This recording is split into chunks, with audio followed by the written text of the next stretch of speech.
오늘 말씀을 우리가 읽으면서 이렇게 보면 특별히 예레미야가 굉장히 유다 족속과 자기 민족과 나라에게 주어진 그 모든 고난을 자기가 짊어지고 가는 그런 고백을 하는 것을 보게 됩니다. 그래서 1절에서 자기 자신을 고난당한 자다 이렇게 규정하고 있는 걸 보게 되죠. 나는 고난을 당한 자다. 고난 당하는 이유가 무엇입니까? 1절 보니 여호와의 분노의 매름. 여호와가 분노하셔서 매를 때리셔가지고 자기가 고난을 당한다 이렇게 말하는 것을 보게 됩니다.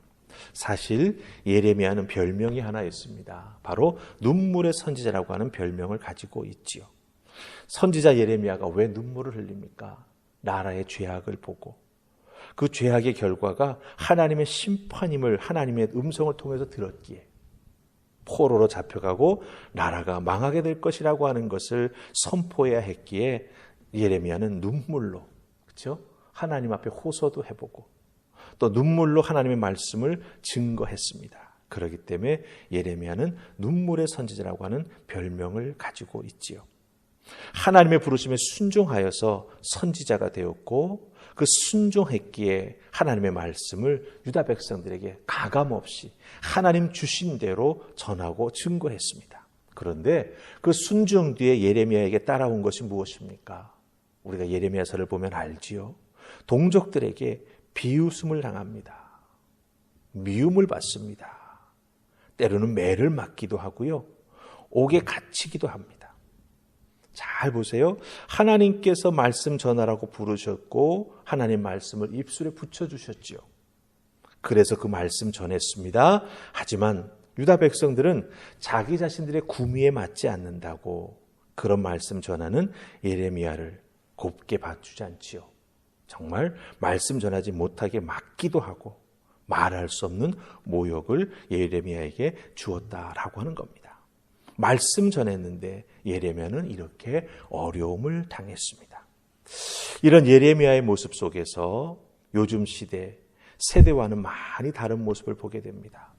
하나님이 하라시기에 유다 민족을 위해서 했습니다. 그런데 자기 자신에게 돌아오는 것은 고난이지요.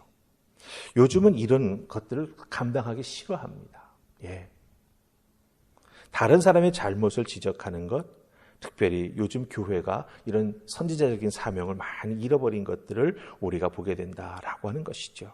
이런 모습 속에서 우리 신앙인들이 놓치지 말고 붙잡아야 될 믿음의 원리가 있다라고 하는 겁니다.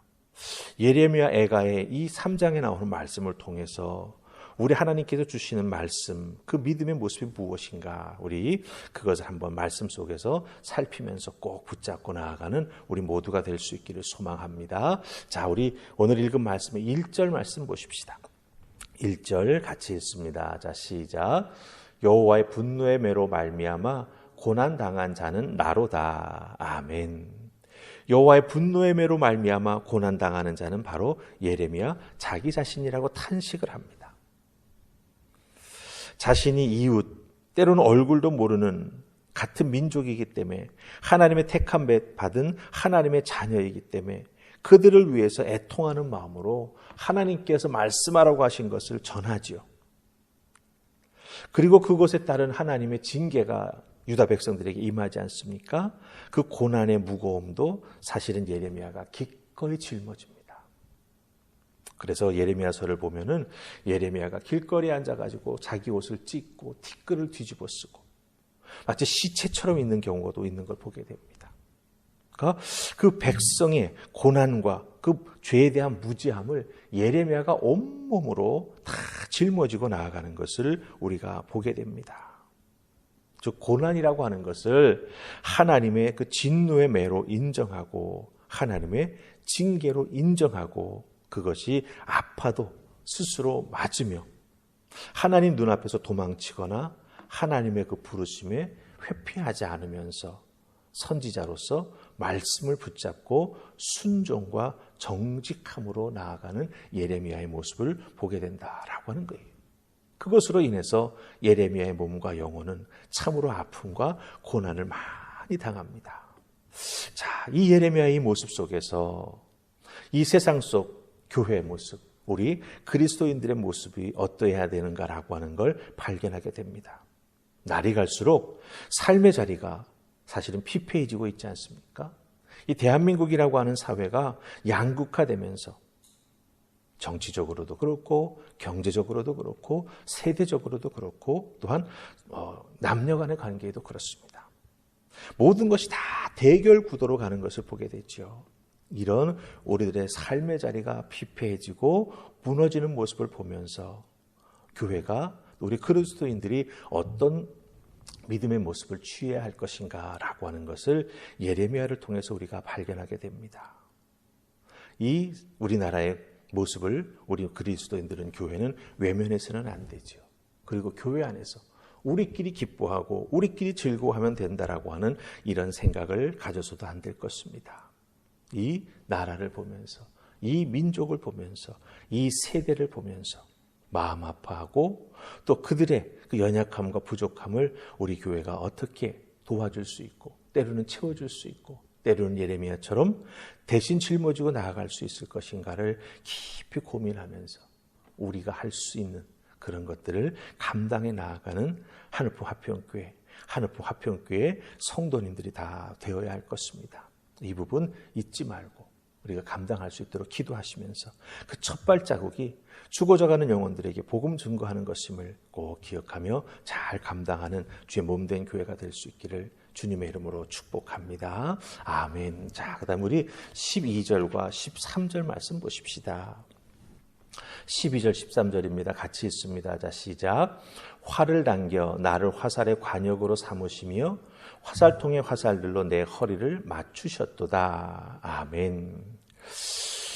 하나님이 예레미야로, 즉 예레미야를 포함해서 유다 민족을 꼼짝달싹 못하게 묶으셔서, 그렇죠? 화살의 관역으로 삼으셨고, 그 다음에 화살을 겨누어서 그 화살을 쏘아서 허리를 맞추었다. 이렇게 고백합니다. 여러분들, 화살이 자기를 겨누고 있을 때 꼼짝달싹 못하고 그 화살을 보고 있어야 되는 두려움 엄청날 것이죠. 저 화살이 날아와 나에게 맞는다면 내가 어떻게 될 것인가. 그렇죠?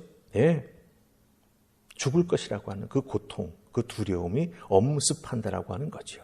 그런데 하나님께서 화살을 쏘셔서 맞추었다라고 고백하는 걸 보게 됩니다. 물론 비유적인 설명이지만 엄청난 충격적인 경험을 예레미야와 이 유다 백성들이 하고 있다라고 하는 거죠. 근데 여기서 우리가 놓치지 말아야 될 것은 무엇이냐라고 하는 것입니다. 유다 백성들은 늘 하나님은 구원해 주실 거야. 하나님은 우리를 보호해 주실 거야. 하나님은 우리를 인도하시고 지켜주실 거야.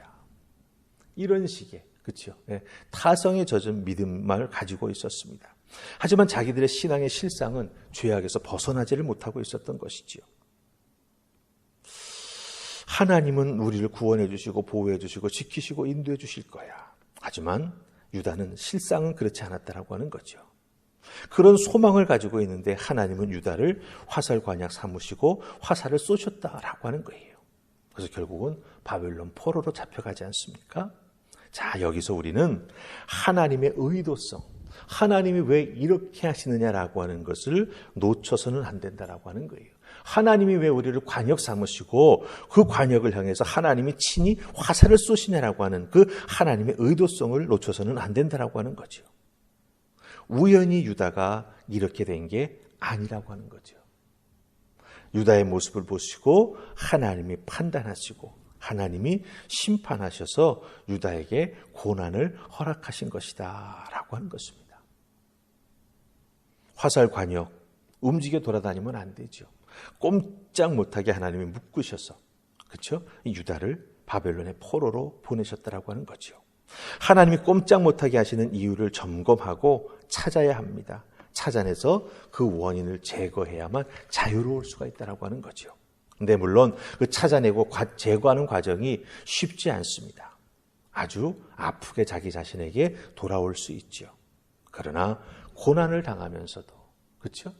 관역이 되고 화살이 날아와 그 화살이 자기 몸을 꿰뚫고 들어오는 고통을 당하면서도 그 이유와 원인을 알지 못한다면 어떻게 되겠습니까? 결국은 다시 죄의 자리로 돌아올 수밖에 없다라고 하는 거죠. 그렇기 때문에 우리들의 삶에서 어렵고 힘든 일이 닥칠 때 하나님의 의도성을 생각해 보아야 합니다. 왜? 우연이 아니기 때문에. 하나님이 왜 나에게 이렇게 하실까? 그러면서 내 인생이 하나님의 장중에 붙잡혀 있음을 우리가 인정해야 됩니다. 하나님 없이 내 인생 바르게 살 수도 없고 내 인생 내 마음대로 해석하며 나아갈 수도 없다라고 하는 깨달음이 있어야 됩니다. 하나님이 내 인생의 주인 되신다라고 하는 그 하나님의 주권을 깊이 생각하면서 어렵고 힘든 일이 일어날 때 그것을 믿음의 눈으로 해석하고 그 고난을 해결할 수 있는 열쇠를 우리가 믿음의 눈으로 찾아야 한다라고 하는 것이죠. 그 열쇠가 죄라면 죄를 즉시 회개해야 될 것입니다. 게으름이라고 한다면 그 게으름을 타파하고 부지런히 하나님 앞에 나와 예배하며 하나님을 섬겨 나아가는 우리가 되어야 할 것입니다. 하나님이 우리를 낮추실 때 하나님의 인도하심을 기대하고 하나님의 도우심을 기대하고 하나님 앞에 우리 자신이 부족했다라고 하는 것을 인정하면서 긍휼을 기대하며 나아갈 때 하나님께서 꼭 우리들의 인생에 도우시는 은혜를 다시 허락해 주실 줄 믿습니다. 오늘 말씀 속에서 나는 고난당한 자다. 예레미야가 왜 고난을 당하게 되었는지 오늘 말씀을 통해서 우리가 살폈죠. 잊지 말고 꼭 붙잡으시고 하나님의 의도성 앞에 내가 어떻게 해결해 나아가야 될지 열쇠를 찾으셔서 꼭 그 열쇠로 문제를 해결하고 열고 나아가 하나님의 은혜를 덧입는 여러분들 되시기를 주님의 이름으로 축복합니다. 아멘. 우리 기도하십시다.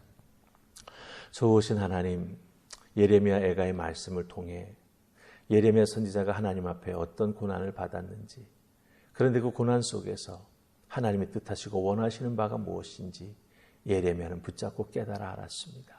그러기에 회피하지 아니하고 그 자리에서 도망가지 아니하고 하나님께서 명령하시고 준행하라 하셨던 모든 것들을 고난 가운데 지켜나가는 것을 보게 됩니다. 힘들고 어려운 그 길을 예레미야가 걸어갑니다. 우리들의 신앙생활도 쉬운 것만, 내가 원하는 것만, 내가 즐기며 기쁘게 할 수 있는 것만 감당할 수 있는 것이 아님을 기억하게 하옵소서.